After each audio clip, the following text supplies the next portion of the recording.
Xe máy va chạm, 3 thanh thiếu niên thương vong.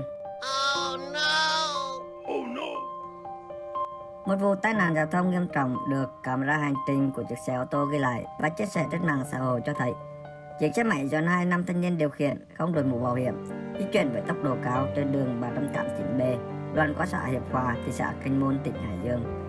Chiếc xe sau đó tăng tốc lấn sang làn đường ngược chiều rồi bất ngờ đâm trực diện vào một chiếc xe máy khác đang chạy theo hướng ngược lại. Vụ va chạm mạnh khiến cả 3 người trên 2 xe máy bị hất văng, tiếp tục va chạm với chiếc xe ô tô có gắn camera hành trình đang đi phía sau.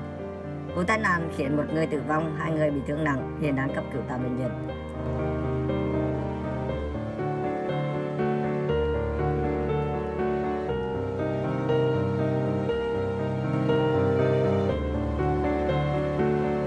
Cảm ơn các bạn đã quan tâm theo dõi video. Đừng quên bấm đăng ký kênh và tìm báo để cập nhật tin tức nóng hổi mỗi ngày.